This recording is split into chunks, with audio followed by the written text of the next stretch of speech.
1 second.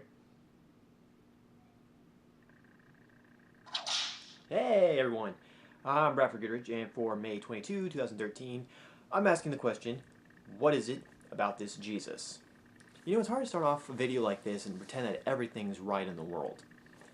There's plenty of reports on the victims of the tornadoes in Oklahoma.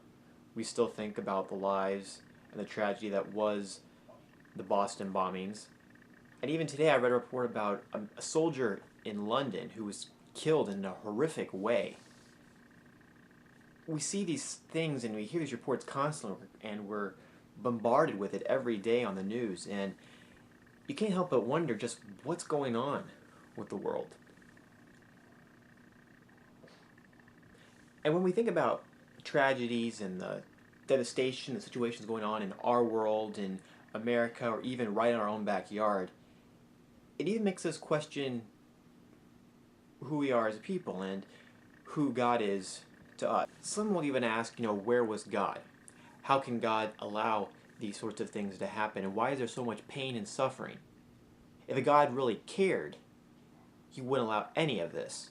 Some even begin to question God's very existence. That if God really cared, He would do something about all the pain and suffering that we experience. We've been talking about the book of Genesis in the first chapter, and Monday we looked at Genesis 1:1, and we learned that everything that God created was done with a purpose. And so as we move on to Genesis 1:2, we see that as God began creating, the world that He formed, originally had no shape whatsoever. It was nothing. And yet that's what He works with. Before Facebook, Apple, Google, Twitter, and Instagram, all these things that connect us with the world and the people around us, the world was nothing. The world was just a sort of puddle in the universe.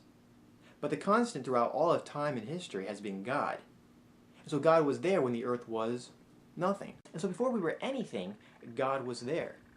So if God was there when we were nothing, when we didn't even exist, and the world was just a mess,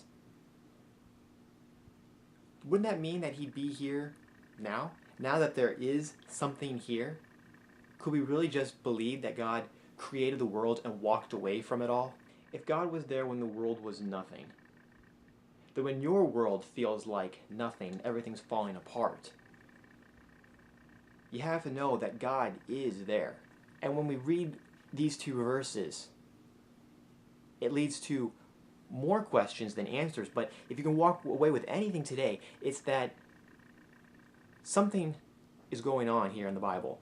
Something is going on in your life. That there is purpose, that you mean something, that you have a place in this world, a world created by God. And as far as He's concerned, you're not here by accident. So that's going to do it. You can read Finding Sudha on Tumblr. It's findingsuda.tumblr.com. You can read the post for yesterday. It's called 7 Days, 9 Months. That was yesterday. There'll be a written post tomorrow on Thursday, and I'll be back on Friday with a brand new video. So until then, check out the description, read the blog, share the video with your friends if you'd like to, and we'll see what happens. But hey, see you Friday. Just gonna try some playing out music here.